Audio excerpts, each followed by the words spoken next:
Hello, I'm Smithy and this is a Kontiki. I told you we had a parcel, and we've got a parcel.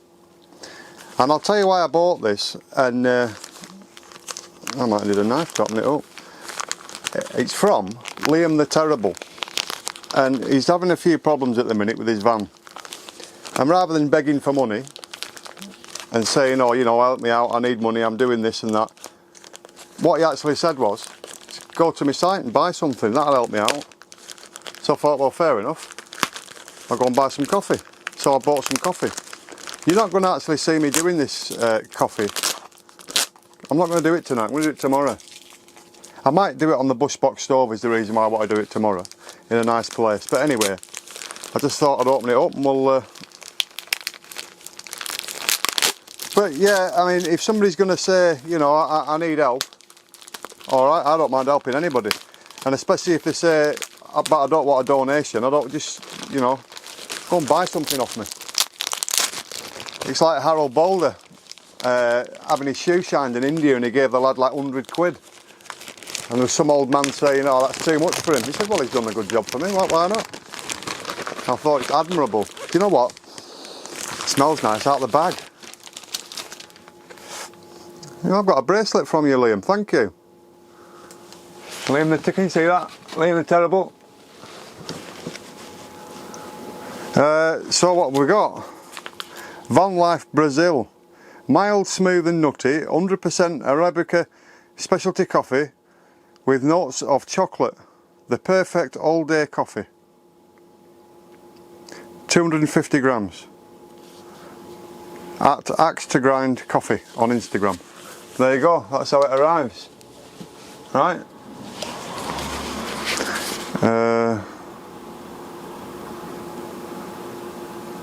Roast date. Right, so it's only been roasted about a week ago. 2 weeks ago maybe. Best before next year. Well, it's coffee. Yeah, that's great. So you can smell it. I want it now. I'm going to have it tomorrow. The reason I'm going to have it tomorrow is because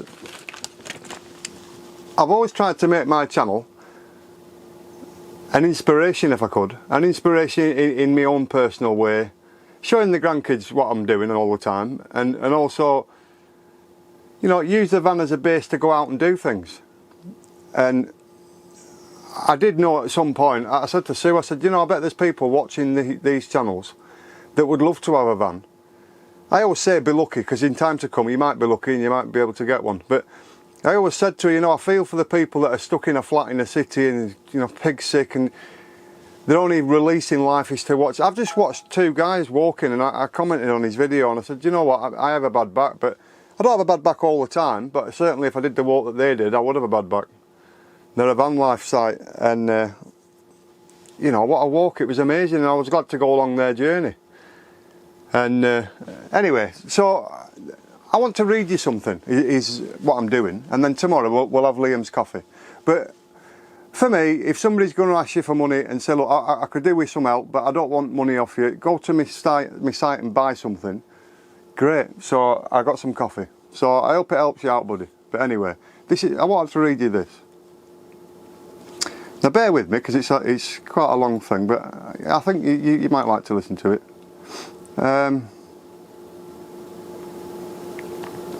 Right. Hi Smithy, I hope you're okay. I've been following your channel from quite early on, I think. I remember finding your YouTube channel when I was laid up in bed. I'm the chap who's mentioned a few times about hip replacements. More of this later. Anyway, I was searching for the Mavic Mini drone videos and Old Fart Flies his first drone popped up. Well, I am an old fart, and yeah, that's my video. Anyway, I'm very cautious about flying and wanted to watch a few videos to get me going, which is exactly what I did when I bought mine. I was actually refreshed to see an older person, thanks very much, into drones than the normal teenage flyer. Well, that's the thing, a teenager can just get it out of the bag and away they go, but yeah, I'm a bit more cautious anyway. So anyway, I started to watch all your videos. I was laid up awaiting a second hip operation.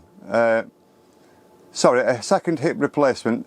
The operation was cancelled earlier in the year, in May 2020, due to COVID. I'm sorry about that. and I was more or less deteriorating every day to the stage where I was bedridden. I think I may have watched all your videos around May and June time, and I like your down-to-earth approach and the fact that you were prepared to try your hand at anything. Cooking, your hobbies, all the things you like to do, and broadcast it to the public. I could relate to you as I am in my 50s now. Well, that's it, what have we got to lose? You know, I'm 52, I've got nothing to lose now, I don't care. I can just sit in front of the camera. You don't realise when you're talking to a camera that other people are going to watch it. I treat it as a mate and I talk to it like a mate. And this is how I am in real life. But anyway, I do what I read this. I'm sorry for interrupting all the time. It's just, this is just how I am. Anyway, come late July, my health with the hip took a drastic turn for the worst. I developed an infection which knocked me well and truly off my feet, pun intended. And I was well and truly reduced to the bed. Almost 24 hours a day, the pain got worse. I was waiting for an appointment for urgent hip surgery, and that has been put on hold. It's been cancelled due to COVID. The pain increased every day as the femur bone and socket crumbled away. It was hell. But out of the blue, I had a call from the hospital saying a surgeon who replaced my first hip last year, believe it or not, had an appointment and could see me. Well, I jumped at it the best I could, and I went to see him. He x-rayed me and said it was a total mess, and said he would put it down as a class 2 surgery, urgent but not immediately life-threatening. So this needs charging now. I'm sorry about that. You can't have everything. So that's telling me that wants charging. So anyway, you'll have to put up with me like this for now. He made no promises, but said he would try and present my case to the NHS board. Meanwhile, I was watching your videos and the videos of a few other YouTubers, mainly outdoor camping type. I watch all them. And it kept me going, promising to myself and my suffering partner that once I got fixed, we would get out, get a camper van if possible, but if not, at least resume camping holidays and enjoying what we have on our doorstep. We live in Cheshire, Shropshire, Staffordshire borders. I can't read the first bit you put. Alderham, I think it is. With a canal on our doorstep. There you go, magnet fishing. Some of the most glorious countryside around. I know if you've ever been on a modern narrowboat. I haven't been on a modern narrowboat, buddy. It was with tremendous relief that a date for surgery came through the 14th of September 2020, and I counted the minutes quite literally, as I was in so much pain I couldn't do anything else. I was taking 10 high dosage painkiller tablets a day, on top of half a litre of liquid morphine every 15 days. I'll tell you what, when I had sciatica, absolute murder. 13 weeks in a wheelchair, lied up on a couch for about 8 weeks, couldn't go to bed. Anyway, so I do feel for you. The last 2 weeks before surgery was the worst. I couldn't do anything. I couldn't sit, stand, walk, sleep, eat, think straight or do anything properly. But somehow I got to surgery. Well, that was like I said only a few weeks ago, and after a slightly more difficult than normal operation, I had a brand new hip. Apparently the ball part of the joint had worn almost flat, almost halfway around the joint, halfway around part of the joint. Immediately after coming round, the pain had gone. Okay, I was on pain blocking injections, but within hours the feeling came back to my toes, and yes, whilst I was in pain, the pain was a different type of surgery and nowhere near the pain I had pre-op. The first night in hospital I had muscle cramp, and that was due to the fact that my leg and muscles had stopped working for the last month or so due to lack of movement. But the next day I could stand up and, using a walking stick, go to the toilet. I almost wept tears of relief. 2 days after the operation I was back at home, and my wonderful partner is still looking after me and telling me off for wanting to walk around. Well, because they're worried for you. Yes, I have a long slog ahead of me and to get match fit, but like I said, I owe it to you and a handful of other YouTubers that I have got this far and something to aim for. Not quite a question for you, but more or less a thank you, Smithy. I really, hand on my heart, say you've helped me, helped believe in myself to stay positive, get better, and to enjoy whatever I can. He's asked me a couple of questions here. So, what has been your favourite place you have stayed in your camper van so far? I would have to say Beaconfell really. I like Beaconfell, but we did stay just outside of Edinburgh. So I did answer that in the questions, but I did say I would do yours separately because I wanted to read your story. Have you ever pitched up overnight and felt a bit out of your comfort zone? That was at Edinburgh as well. And if you could invite a few people, past and present, anyone, for an evening meal, who would it be? If you could have anybody, past and present, for a meal in the camper, Lee Marvin, the Dirty Dozen, Lee Marvin, Clint Eastwood, Ronnie Barker. Yeah, I love people like that. Tommy Cooper. Tommy Cooper. Can you imagine Tommy Cooper having a pint with Tommy Cooper? That would be something, wouldn't it? You know, I'm old and I like the old ones, but yeah, there's a lot of new ones that are good as well. But yeah, they're the ones. The type. James Cagney. Mammy. Do you remember Jimmy Cagney going to electric chair all the time? I was about 10, he's always going to electric chair, so I'm glad I don't live in America. What's on the cards for 2021? Staying alive, staying fit, and just enjoying life. Regardless of what you do, doesn't matter what you've got, as long as you enjoy it, that's what counts.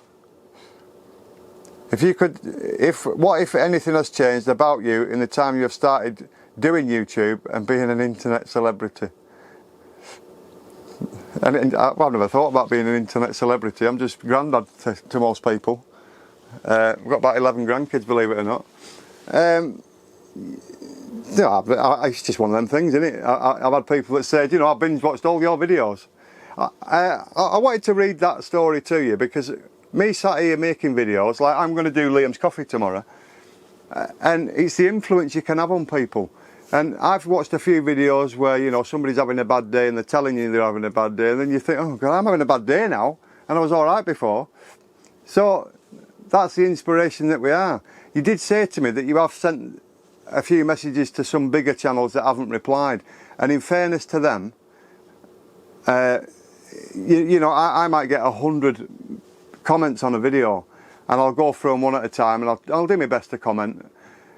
If you're getting 1,000 comments, that's different, and if you're getting 5,000 comments, you just haven't got the time. I understand. I've heard YouTubers talk about it before. I get that many comments, I can reply to a few, but not all. So don't be downhearted that some of the big channels are not replying to you. They're doing it because they get so many comments.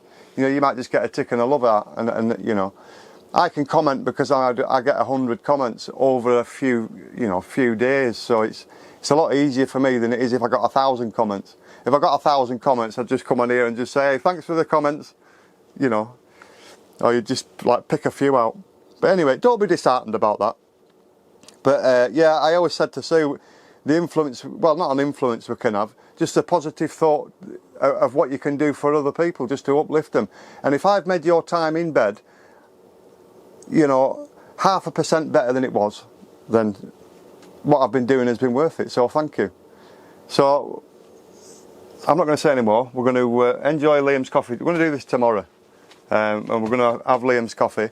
And all I can say, right, is the guy's struggling. His van's packing up. He loves it. He stopped in a hotel. He didn't want to stop in a hotel. He wanted to stop in his van on the car park, in the hotel car park. But anyway, so if you want to do anything for anybody, go and buy some coffee off Liam. You know, what was it, £8? So, you know, what's he making out of that? Probably £2. He's got to post it out and everything. So anyway, it's one way of helping somebody. It's a positive way, you know, and that's why I wanted to do it. I haven't asked him whether I can make a video mentioning his name. You know, he might never speak to me. I've never seen the guy, so he might see me and say, hey, you know, you never know.